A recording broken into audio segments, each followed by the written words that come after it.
नमस्कार दोस्तों, लंका कांड चल रहा है। मंदोदरी रावण की पत्नी रावण को समझा रही हैं कि उनकी पत्नी को वापस कर दो और रामचंद्र जी के शरण में चले जाओ। इसमें सबकी भलाई है, लेकिन रावण कहाँ मानने वाला। चलिए देखते। सौंप जानकी नाई कमल पदमात, सुत कहूँ राज समर्पी बने जाय बजई रघुनाथ। श्री रामचंद्र जी के चरण कमलों में सिर नवाकर उनकी शरण में जाकर उनको जानकी जी सौंप दीजिए और आप पुत्रों को राज्य देकर वन में जाकर श्री रघुनाथ जी का भजन कीजिए। मंदोदरी अपने पति को समझा रही हैं। नाथ दीन दयाल रघुराई, पागौ सन्मुख गए न खाई। चाहे करन सो सब कर बीते, तुम सुर असुर चराचर जीते। हे नाथ, श्री रघुनाथ जी तो दीनों पर दया करने वाले हैं। शरण जाने पर तो बाघ भी नहीं खाता। आपको जो कुछ करना चाहिए था वह सब आप कर चुके। आपने देवता, राक्षस तथा चर अचर सभी को जीत लिया। संत कहीं असनीति न सानन, चौथे पन जाए नप कानन। तासु भजन कीजय तैं भरता, जो करता पालक सहारता। हे दशमुख संत जन ऐसी नीति कहते हैं कि बुढ़ापे में राजा को वन में चले जाना चाहिए। हे स्वामी, वहाँ आप उनका भजन कीजिए जो सृष्टि के रचने वाले, पालन बहारे और संहार करने वाले हैं। सोई रघुबीर प्रणत अनुरागी, भजऊ नाथ मम सा सब त्यागी। मुनिवर जतन करहि जहि लागी, भूप राजु तजि होई विरागी। हे नाथ, आप विष्णु को सारी ममता छोड़कर उन्हीं शरणागत पर प्रेम करने वाले भगवान का भजन कीजिए, जिनके लिए श्रेष्ठ मुनि साधन करते हैं और राजा राज्य छोड़कर बैरागी हो जाते हैं। सोई कौशल्याधीश रघुराया, आयो करन तो ही परदाया। जो प्रिय मानव मोर शिखावन, सुजस होई तिहु पर अति पावन। वही कौशलाधीश श्री रघुनाथ जी पर आप पर दया करने आए हैं। हे प्रीतम, यदि आप मेरी सीख मान लें तो आपका अत्यंत पवित्र और सुंदर यश तीनों लोक में फैल जाएगा। अस कहीं नयन नीर भरे, गही पद कंपित गात। नाथ भजौ रघुनाथ ही, अचल होई अही बात।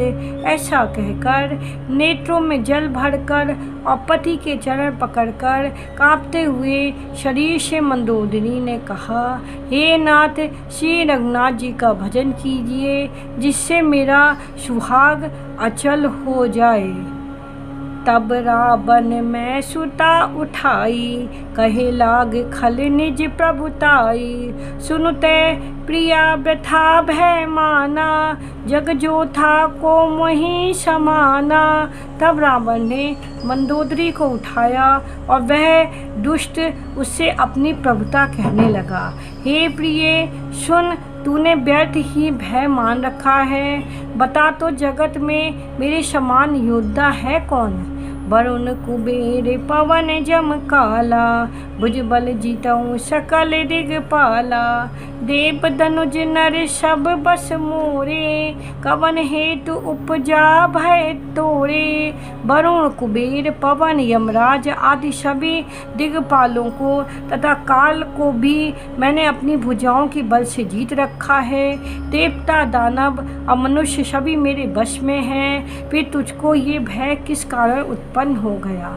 नाना विधि तही कह शिष बुझाई, सबा बहोरी बैठ सो जाई। मंदोदरी हृदय अस जाना, काले बस उपजा अभिमाना। मंदोदरी ने उसे बहुत तरह से समझा के कहा, किंतु रावण ने उसकी एक बात ना सुनी और वह फिर सभा में जाकर बैठ गया। मंदोदरी ने हृदय में ऐसा जान लिया कि गाल के बस होने से पति का अभिमान हो गया है। सभा आई मंत्र ने जय तही बूझा, करब गपन विधि रिपु में से जूझा। कहीं सचिव सुन निश्चर नाहा, बार बार प्रभु पूछऊं कहाँ। सभा में आकर उसने मंत्रियों से पूछा कि शत्रु के साथ किस प्रकार से युद्ध करना होगा। मंत्री कहने लगे, हे राक्षसों के नाथ, हे प्रभु सुनिए, आप बार बार क्या पूछते हैं। कहूँ कबन भय करई बिचारा, नर कपि भालू आहारे हमारा। कहिए तो कौन सा बड़ा भय है कि जिसका विचार किया जाए। भय की बात ही क्या है, मनुष्य और वानर भालू तो हमारे भोजन है। सबके वचन श्रवण सुनी, कै प्रहस्त कर जोड़ी। नीति विरोध न करें प्रभु, मंत्र ही मति अति थोड़ी। कानों से सबके वचन सुनकर रावण का पुत्र प्रहस्त हाथ जोड़कर कहने लगा, हे प्रभु, नीति के विरुद्ध कुछ भी नहीं करना चाहिए। मंत्रियों में बहुत ही थोड़ी बुद्धि है। कहीं सचिव शटे ठाकुर सुहाती, नाथ नपुर आब एहि भांति। बारद नागी एक कवि आबा, तासु चरित मन महु सब गाबा। ये सभी मूर्ख मंत्री ठाकुर सुहाती मुँह देखी कह रहे हैं, हे नाथ, इस प्रकार की बातों से पूरा नहीं पड़ेगा। एक ही बंदर समुद्र लांघ कर आया था, उसका चरित्र सब लोग अब भी मन ही मन गाया करते हैं। क्षुधा न रही तुम्हें तब काहू, जारत न गरु कस न धरी खाऊ। सुनत नीक आगे दुख पावा, सचिवन अस मत प्रभो ही सुनावा। उसी समय तुम लोगों में से किसी को भूख ना थी, बंदर तो तुम्हारा भोजन ही है, फिर नगर जलाते समय उसे पकड़कर क्यों नहीं खा लिया। इन मंत्रियों ने स्वामी को ऐसी सम्मति सुनाई है जो सुनने में तो अच्छी है, पर जिससे आगे चलकर दुख पाना होगा। जहीं बारिश बंधेऊँ हेला, उतरऊँ शेन समेत सुबेला। शोभनु मनुज खाब हम भाई, बचन कहीं सब गाल फुलाई। जिसने खेल ही खेल में समुद्र बंधा दिया और सेना सहित सुबेल पर्वत पर आ उतरा। हे भाई, कहो वे मनुष्य है जिसे कहते हो कि हम खा लेंगे। सब गाल फुला फुला कर वचन कह रहे हैं। तात वचन मम सुनु अति सादर, जन मन गनहु मोहि करि कादर। प्रिय बानी जे सुनहि जे कहीं, ऐसे नर निकाय जग आई। हे तात, मेरे वचनों को बहुत आदर से सुनिए, मुझे मन में कायर ना समझ लीजिए। जगत में ऐसे मनुष्य झुंड के झुंड हैं जो प्यारी बात ही सुनते और कहते हैं। वचन परम हित सुनत कठोरे, सुनौ जे कहीं ते नर प्रभु थोरे। प्रथम विषय पठौ सुनु नीता, सीता देई करहु पुनि प्रीति। हे प्रभु, सुनने में कठोर परंतु परम हितकारी वचन तो सुनते और कहते हैं, वह मनुष्य बहुत ही थोड़े हैं। नीति सुनिए, पहले दूत भेजिए और सीता जी को देकर श्री राम जी से प्रीति कर लीजिए। नारी पाए फिर जाए जो, तो न बढ़ा रही रारी। नाई न सन्मुख समर मई, तात करई हटि मारे। यदि वह स्त्री पाकर लौट जाए तब तो झगड़ा ना बढ़ाइए, नहीं तो हे तात, सम्मुख युद्ध भूमि में उनसे हठपूर्वक मार काट कीजिए। ये मत जो मानव प्रभु मोरा, उभय प्रकार सुजस जग तोरा। सुत सन कह दस कंडे रिसाई, असीमति सट कहीं तो ही सिखाई। हे प्रभु, यदि आप मेरी ये सम्मति मानेंगे तो जगत में दोनों ही प्रकार से आपका सुयश होगा। रावण ने गुस्से में भरकर पुत्र से कहा, अरे मूर्ख, तुझे ऐसी बुद्धि किसने सिखाई? अब वहीं ते उर संशय होई, बैनु मूल सुत भयों घमोई। सुन पितु गिरा पुरुष अति घोरा, चला भवन कहीं बचन कठोरा। अभी से हृदय में भय हो रहा है। हे पुत्र, तू तो बांस की जड़ में घमोई हुआ, तू मेरे वंश के अनुकूल या अनुरूप नहीं हुआ। पिता के अत्यंत घोर और कठोर वाणी सुनकर प्रहस्त ये कड़े वचन कहता हुआ घर को चला गया। हित मत तो ही न लागत कैसे, काल विवश कहूँ भेजस जैसे। संध्या समय जानी दश शीशा, भवन चले निरखत भुज बीसा। हित की सलाह आपको कैसी नहीं लगती, वो आप पर कैसे असर नहीं करती, जैसे मृत्यु के वश हुए रोगी को दवा नहीं लगती। संध्या का समय जानकर रावण अपनी 20 भुजाओं को देखता हुआ महल को चला। लंका शिखर ऊपर आगारा, अति विचित्र तहाँ होई अखारा। बैठ जाए तई मंदिर रावण, लागे कन्नड़ गुण गण गावन। लंका की चोटी पर एक अत्यंत विचित्र महल था, वहाँ नाच गान का अखाड़ा जमता था। रावण उस महल में जाकर बैठ गया। किन्नर उसके गुण समूह को गाने लगे। बाजहीं ताल पखायुज बीना, नृत्य करहीं अक्षरा प्रवीणा। ताल करताल पखावज मृदंग और बीना बज रहे हैं। नृत्य में प्रवीण अप्सराएं नाच रही हैं। सुना शीर सत सरिस सो, संतत करई विलास। परम प्रबल रिपुशीष पर, तद्यपि सोच न त्रास। वह निरंतर सैकड़ों इंद्रों के समान भोग विलास करता रहता है। यद्यपि श्री राम जी सरीखा अत्यंत प्रबल शत्रु सिर पर है, फिर भी उसको ना तो चिंता है और ना डर ही है।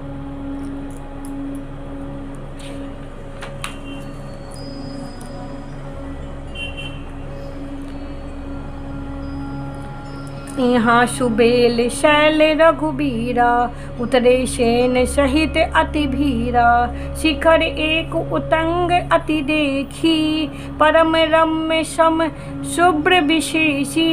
यहाँ श्री रघुबीर सुबेल पर्वत पर सेना की बड़ी भीड़ के साथ उतरे।